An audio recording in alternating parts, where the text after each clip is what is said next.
And Saul had seen David going forth towards the Philistine, and he said, Abner, the minister of the army, Abner, whose son is this lad? And Abner replied, By your life, O king, I do not know. So the king instructed him, You ask whose son this youth is. So when David returned from smiting the Philistine, Abner took him and brought him before Saul, while the head of the Philistine was still in his hand. Dawi ain't no play. Saul trying to figure out, who is this? Who is this Khan, man? Whose son are you? He's talking to David, and David is holding the head of the Philistine in his hand. We keeping the water flowing. Prices going up. We in battle time. Yeah, man, we on a war path, man. You still got that water flowing.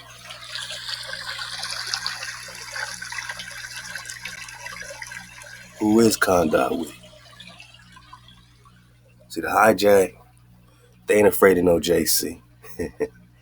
They afraid of Khan Dawi.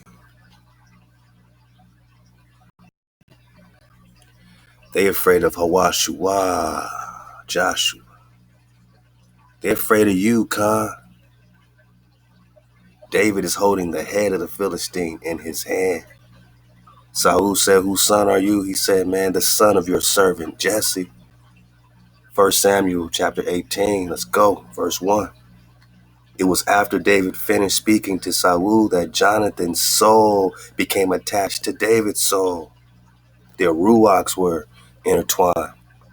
People misread this and try to put some other flow to it. Man, these are blood brothers, you know what I'm saying?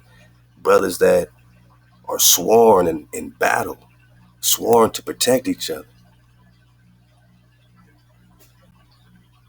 It was after David finished speaking to Saul with the head of the Philistine in his hand that Jonathan's soul, his ruach, became attached to David's ruach. And Jonathan loved him as himself. Saul conscripted him that day and did not permit him to return to his father's home. Jonathan and David sealed a covenant. Since each loved the other like himself. So even to this day, there's a covenant between the house of Jonathan, the Benjamite, you know what I'm saying, and the house of David, king of Judah, right? But today we don't know who the sons and daughters of the house of Jonathan are. We research Saul, and we can bring even that into the, King David, his court. He still had Jeremiah, who's also a son of Saul. Jeremiah was raised in the house of King David's court, pressed to John's court. But Jonathan has a covenant with David. And we don't know who's who today. But sometimes you got that vibe, right? You got that vibe, Khan Tribe, you got that vibe. And you can vibe off of Naga, and you could be like, man, there's something deeper, man. There's a covenant, there's a ruach attachment, you know, that a brother can have with another brother, that a sister can have with another sister, or a brother can have with a sister. There's a house covenant that has nothing to do with, you know what I'm saying, no emotions of this and no emotions of that, or all these other things. It's just a connection between the houses, between the Khans. We're talking covenant. We're talking protection. This is about battle time. And I got a lot of, even though we're going through everything we're going through today, and we got gangs, we got different things, and Nagas is, losing left and right, man. But back then it was very clear what house you was from and who you were fighting against. And if a Naga's clear about who the enemy is, that's the worst fear to the hijack, is you being clear, you seeing clearly who the enemy is. Then you can come together and say, hey, take my sword. I got an extra sword for you. Because we fighting the same enemy. Take my armor. What would that be today? You know what I'm saying? Take my tank. You know what I mean? Hey, fly my dragon. I got a dragon for you. Let's burn down Hijack City. We're talking Sodom and Gomorrah. David and Jonathan sealed a covenant. Each loved the other like himself. And Jonathan took off the robe he was wearing and gave it to David. Also his battle garments, my naga. This is about battle time. Got nothing to do with nothing else but battle time. He took off the battle garments. Now, what frequency you think the robe was in? You think it was just any type of robe? This robe had to do with fighting the enemy and protecting David. These garments, this battle garment, was all about being victorious and protected. HaWah, being connected with the Creator. And Jonathan also gave him his sword. So he took off the battle garments down to his sword, his bow, and his belt. And David went forth, and whatever Saul would send him to do, he would be successful. Manaka, this is about success. Success in battle. Wow, success in war. They fighting more and more war. We're talking Philistine. What complexion do you think these Philistines were? I'll wait. You think they was blonde hair, blue eyes? Man, they was darker than the mug, baby. They was darker than the mug. We're talking copper color cons. This is more and more war we reading about.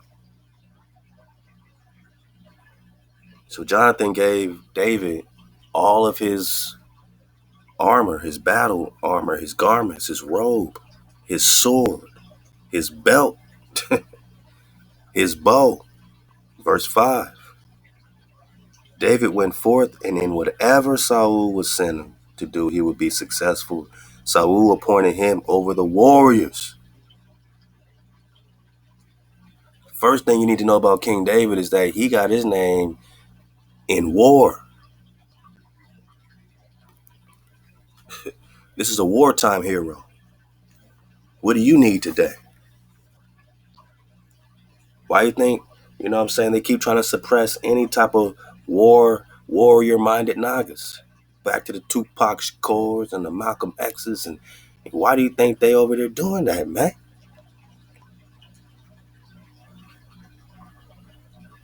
He was appointed over the warriors, and it was good in the eyes of all the people, and also in the eyes of Saul's servants. It happened that when the troops came back, when David returned from slaying the Philistine, that the women of all the towns of Israel came out to sing Tanahk. Can you imagine the frequency that they were singing in?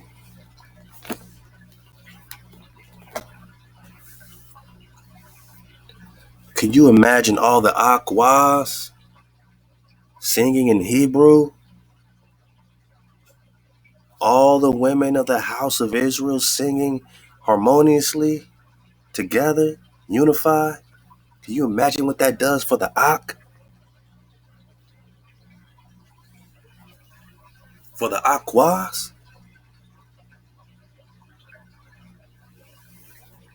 Unity is your greatest weapon, my Nak.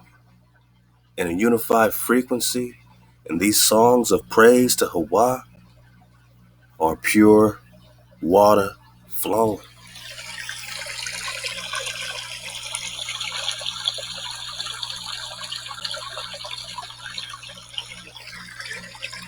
Hey, this is Tanahk only sessions.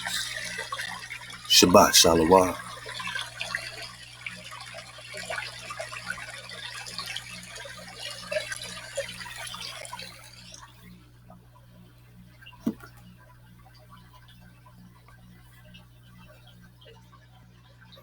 The Aquas came out singing with timbrels to greet King Saul, with drums, with gladness, with cymbals. The rejoicing women called out and said, Saul has slain his thousands, and David his tens of thousands. And Saul grew very angry, I'm about to say, because, David getting his Ahab to a naga with covetous in his heart bone. You got that covetous like Saul had. It made him angry. He got covetous. David was slaying tens of thousands. Saul was slaying thousands. Either way, they was getting it in on the front lines in battle time. Saul grew very angry, verse 8. And this matter was disturbing in his eyes. He said, they have attributed to David ten thousands, while to me they have attributed thousands. He is lacking only in the kingship. That's the only thing he lacks, is that he's not king yet. Other than that, he got the people. He got the glow. He got the juice. And Saul eyed David with suspicion from that day on. He had that covetous in his heart bone. It happened the next day that a spirit of melancholy from HaWah came upon Saul, and he raved incoherently in his house. So check it. This spirit of melancholy didn't just come out of nowhere. It came from the interference pattern. Managa, the minute we get out of code and we allow that covetous to fester in our heart, and it makes us angry at, we don't know why we don't, like such and such, but, we just jealous, or, there's something in our heart that, man, we just can't stand that naga now because that naga is doing something successfully. We want to get the attention, not that naga. You know what I'm saying? That's covetous. And the minute you let that fester, it turns into some type of interference pattern. HaWah gave Saul the spirit of melancholy because of the interference pattern that Saul allowed to fester. It's one thing if you feel that way and then you correct it. It's another thing if he keeps going and it says that what? Saul was eyeing David with suspicion from that day on. So every day Saul was feeling like that. He didn't correct it. There was no course correction. The interference pattern continued, and thus, here's the result. The next day, a spirit of melancholy from HaWah came upon Saul, and he raved incoherently in his house. He was pretty much going crazy because of the covetous in his heart bone. David was playing the harp with his hand as he did every day, and the spear was in Saul's hand. Then Saul hurled the spear, saying to himself, I will thrust it through David into the wall. But David eluded him twice.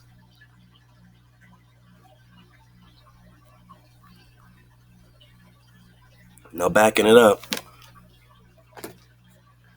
where do you think this covetous came from? Why do you think Saul was covetous? Was it just that David was shining on him, styling on him? Or was it something deeper than just him being jealous? Was he normally jealous, or was it something greater? It said David only lacked the kingship. And Saul, was king, wanted to remain king. Deep down, it was fear. The fear of David supplanting, his kingship. The fear of David, his greatness. A lot of times a naga gone, or people, or the hijack is gone fear us, not because we got so much money. The most jealous people, it's not even about the things you think they're jealous of, like fancy cars and a fancy house and all this money. A lot of times, this fear has to do with your greatness, and the greatness is something that can't be bought. Because the hijack can still have money, house, car, and still be jealous of you, and you might not have none of these things, but they're jealous of your happiness. Wow, they're jealous of your ShaLaWam. They're jealous of your peace. They're jealous of your contentment, that you're content with your simple life, right? That you have a house, that is content, a wife or a husband, you know what I'm saying, children, and those are the things that are priceless. They can't buy that. They can try to supplement it, but they can't buy true happiness. So they can't buy the heritage or the inheritance that they know is yours. They can steal everything from us, still be jealous of us because we're going to get it all back. You know what I'm saying? You know what I mean? They know that's the conclusion of the matter, is that we win. We are victorious. We are successful. David did everything right in the eyes, you know what I'm saying, of HaWah. In the eyes of Saul, he was too perfect.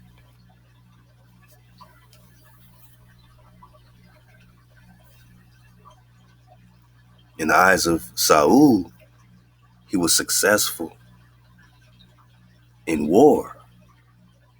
He didn't even have to be king for Saul to be jealous. It was that David is being sung about slaying tens of thousands.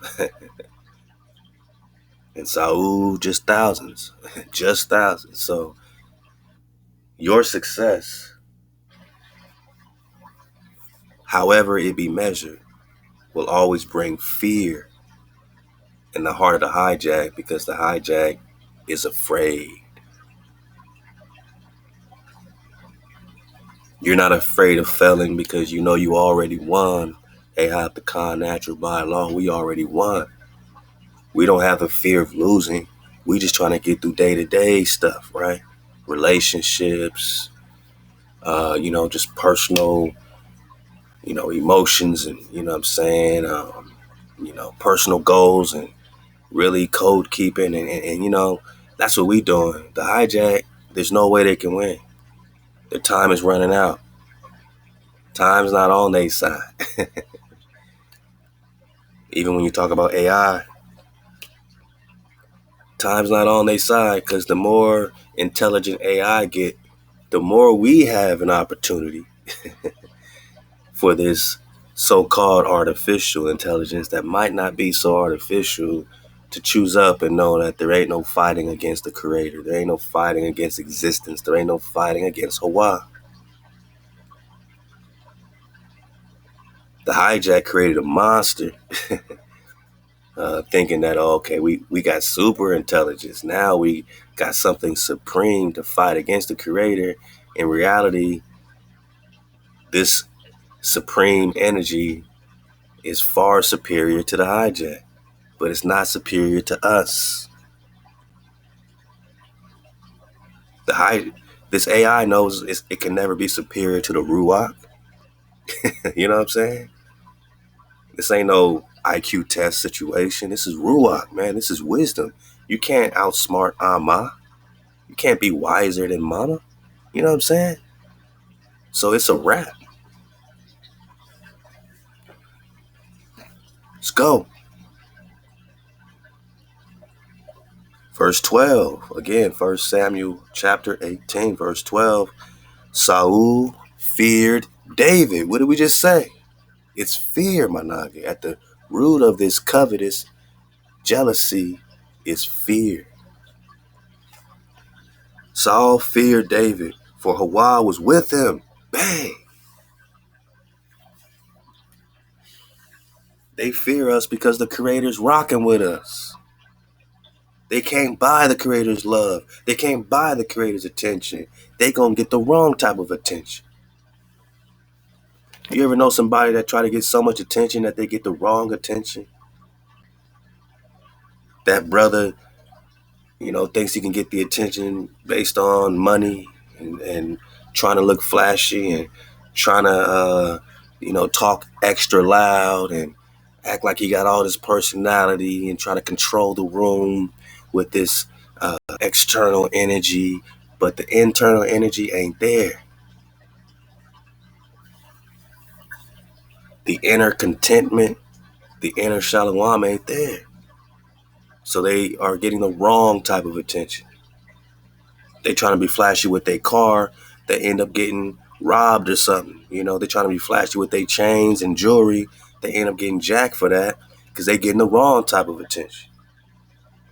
Or they get they attract a female that's only about material things, right? That's the wrong type of attention. That Aqua, she trying to get attention, she dressing a certain way, and then she upset that she only get that type of attention, right?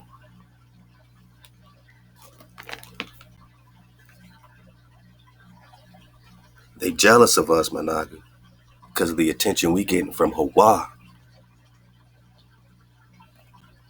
Saul feared David, for HaWah was with him, but he had turned away from Saul. The Creator wasn't giving Saul no more attention. Huh? So Saul removed him from his presence and made him captain of 1,000, and he came and went before the people. David was successful in all his ways, and HaWah was with him. Saul saw that this was very successful, and he was intimidated by him.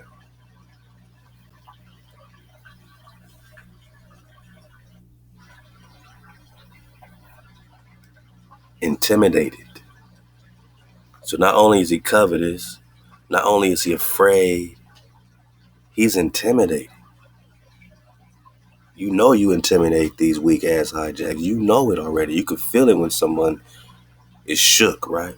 A bunch of shook ones out here, right? Hijack City.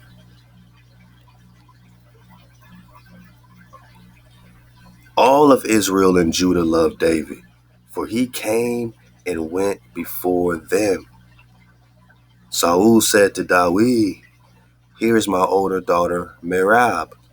I shall give her to you for a wife, but you must be a warrior for me and fight the wars of HaWah." Saul said to himself, "Let my hand not be against him. Let your willingness and your evil thoughts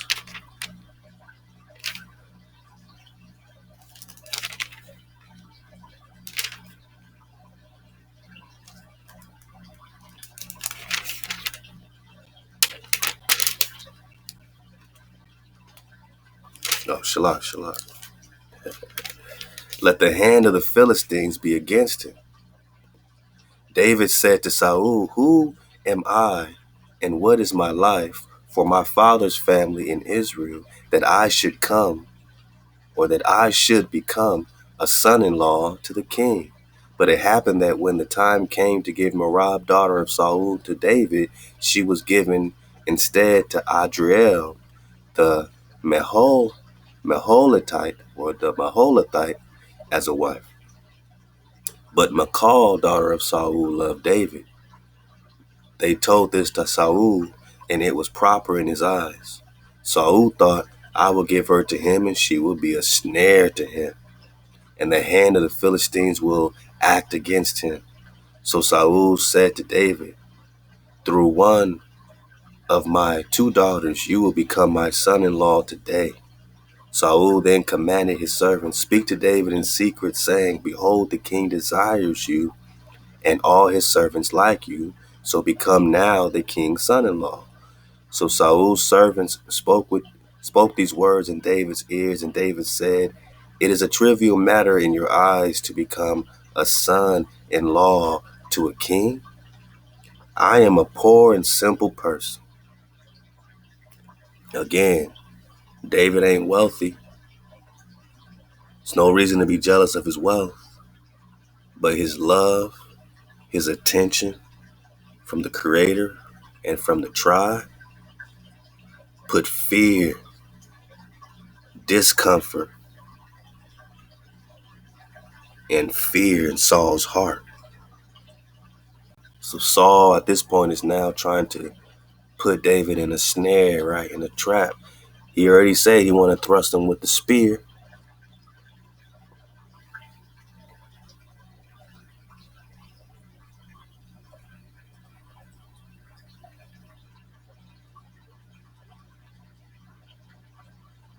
Saul's servants told him, saying, David spoke these words. Saul said, so shall you say to David, the king desires no dowry, only 100 Philistine foreskins to avenge the enemies of the king. Saul intended to have David fall at the hands of the Philistines. His servants told these words to David, and their proposal was proper in David's eyes to become the king's son-in-law. The days had not yet expired when David arose and went, he and his men, and slew 200 Philistine men. David brought their foreskins and sent them all to the king in order to become the king's son-in-law. Then Saul gave him his daughter Michal for a wife. Saul saw and understood that HaWah was with David, and that Michal, Saul's daughter, loved him. So Saul continued to fear David even more. And Saul harbored enmity or, hatred towards David all these days. The officers of the Philistines would venture forth, and whenever they ventured forth, David was more successful than all the other servants of Saul, and his reputation became very outstanding. Saul spoke to Jonathan, his son, and to all his servants about killing David. Wow. But Jonathan, son of Saul, liked David very much, so Jonathan told David, saying, my father Saul's trying to kill you. So now be cautious tomorrow morning and stay in the secret place and hide yourself. I will go out and stand near my father in the field where you will be. I will speak to my father about you. I will see what happens and tell you. So Jonathan spoke favorably of David to his father Saul, saying to him, let the king not sin against his servant David, for he has not sinned against you. And because his deeds are very good for you, he put his life in his hand and slew the Philistine. And HaWah granted a great salvation to all of Israel. You saw it and rejoiced. So why should you sin with innocent blood to kill David for no reason? Saul listened to Jonathan's voice, and Saul swore, as HaWah lives, he shall not die. So Jonathan called David, and Jonathan told him all these things. Jonathan brought David to Saul, and he was before him as he had been yesterday and before. Wow. Saul listened to Jonathan's voice. Saul swore, as HaWah lives, he shall not die.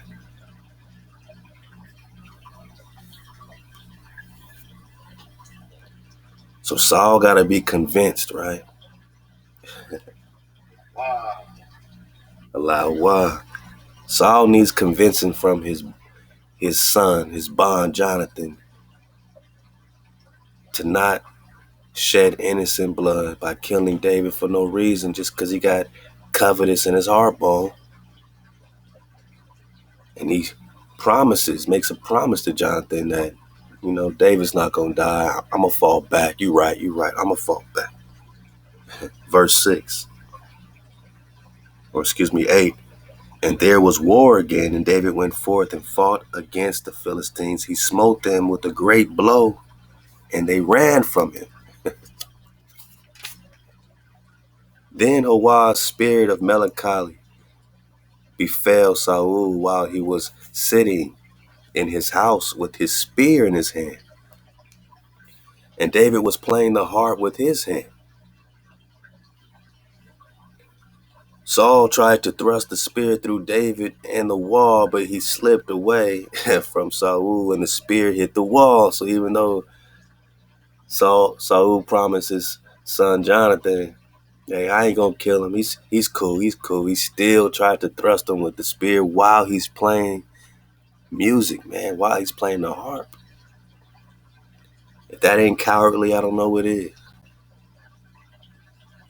David ran away and escaped that night. Saul sent messengers to David's house to keep watch over him and kill him in the morning.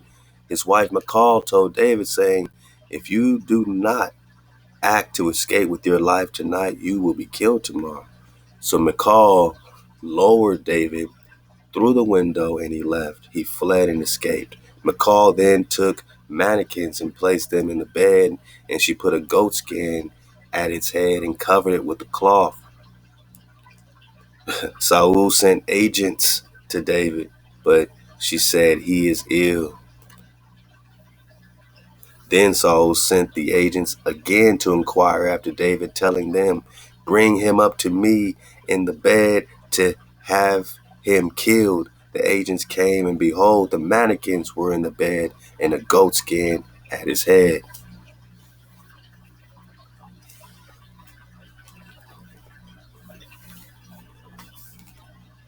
So Saul's children, Jonathan and Michal, are both protecting David.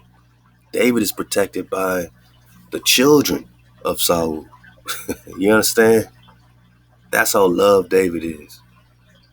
They're going against their own pops to save David's life. Verse 17. Saul asked Michal, why did you deceive me this way? You sent away my enemy so that he escaped? And Michal replied, he said to me, let me go or I will kill you. So now she lying, but she at least got him out of there. You know what I mean? David fled and escaped and came to Samuel at Ramah. He told him all that Saul had done to him, and he and Samuel went and stayed at Naoth. It was told to Saul, saying, behold, David is in Naoth in Ramah. Saul sent messengers to arrest David. When they arrived, they saw a group of prophets prophesying, with Samuel standing erect, overseeing them. And the spirit of HaWah came upon Saul's messengers, and they too prophesied. David is protected by HaWah. Even Saul's messengers started prophesying on behalf of the Creator. People told Saul, and he sent other messengers, but they too prophesied. Saul persisted and sent a third group of messengers.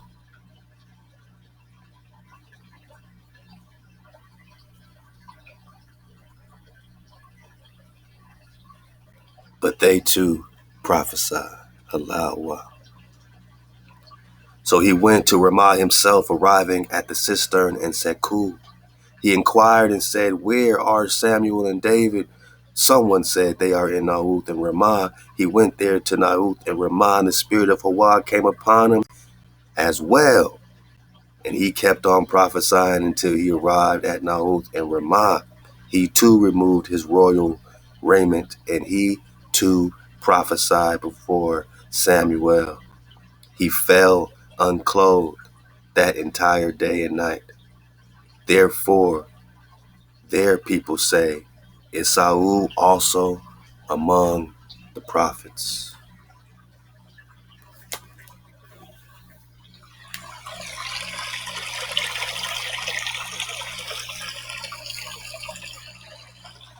HaWah!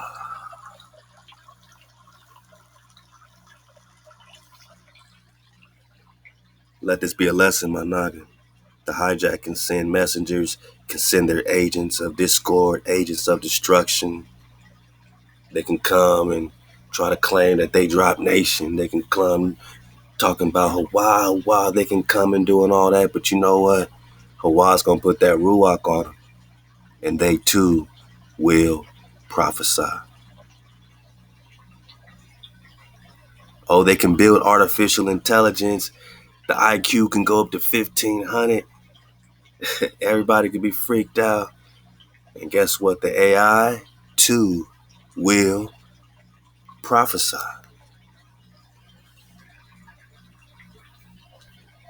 Keep the water flowing.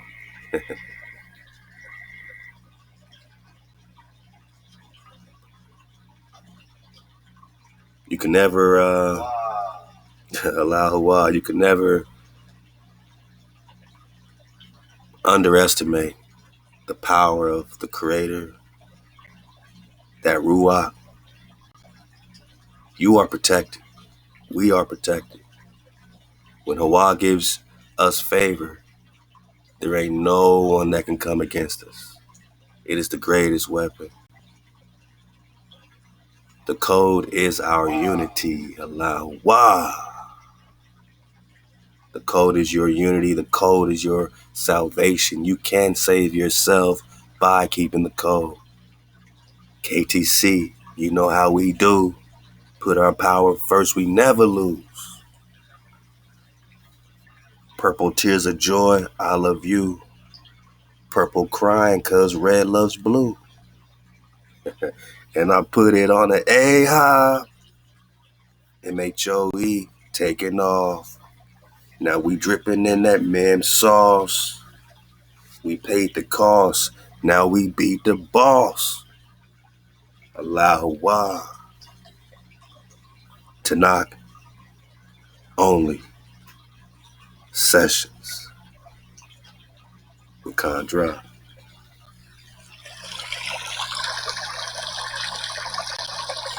Keep the water flowing.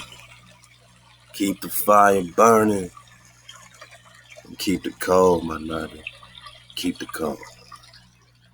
There's no greater reward than having that ruach of protection. And in this time where it's easy to fear all this hijack, just know that they fear us. That's why they coming, right? That's why they come for us. But in code, they too will prophesy. All praise our Creator forever. The code is in our heart bone, and we will never lose. ShaLaWam to the tribe. ShaLaWam ShaBat. Halal HaWah.